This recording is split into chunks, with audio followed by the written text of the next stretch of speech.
When certain politicians and the media use the term muscular liberalism, that's just another word for racism and Islamophobia. This stance on Islam has led them into primary schools to ascertain why young girls wear the hijab, as it could be interpreted as a sexualization of these young girls. I say shame on Ofsted for victimizing young girls, for choosing to wear religious articles of clothing.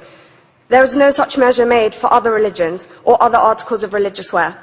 This stance has other ramifications. It signals to the British public and emboldens groups such as EDL, BNP and other fascist and racist groups that women are oppressed by Islam, are made insubordinate to the men that supposedly forced them to wear it, and that it is the job of the British state to liberate us. We reject this imperialistic saviour thinking.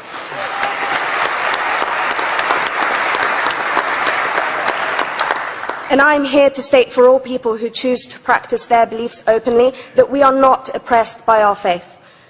Islam is not one homogeneous block. There are Muslim women who do not wear the hijab, and that is their interpretation of their faith. The Quran beautifully states, "La ikraha fid din," which translates to, "There is no compulsion in religion." My faith has given me the right to choose 1,400 years before the Universal Declaration of Human Rights told me I could. A fun fact for you, conference. My dad didn't want me to wear the hijab. I chose to. Those of faith, thank you. Those of faith should have the right to choose to wear their articles of faith.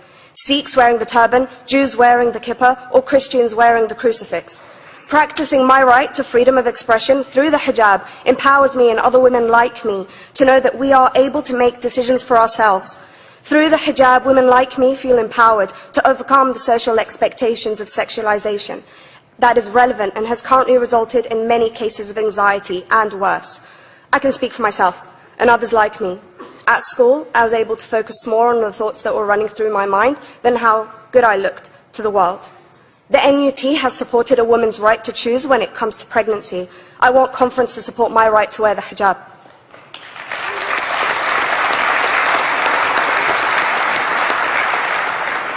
How I choose to practice my faith is clearly displayed for all to see.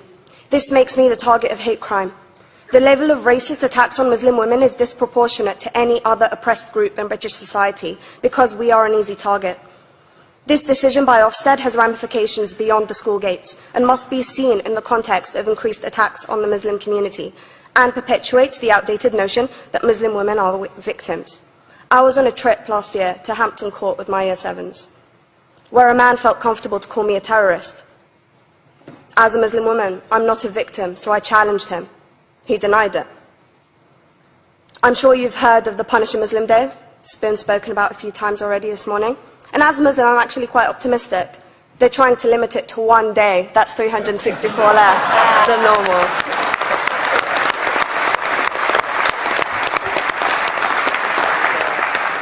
But let's be clear, conference.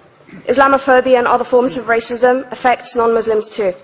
If we don't challenge this stance as a collective, we may turn into a society like France, where women are forced by the law to choose between their faith and their education, their faith and their right to work in the public sector, their faith and their right to enjoy a day out by the seaside with their families.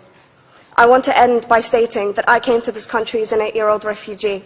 We are Palestinians, forced out of our land in 1948. We lived in third world conditions, similar to those in Calais for 60 years. Here, I received the support I needed to study law at university and become a secondary school citizenship and PSHE teacher and a school rep. An injury to one is an injury to all, and I want to thank the Union for its stance on all oppressed groups, in particular mine, Palestine. Thank you, Conference. Thank you, Latifa.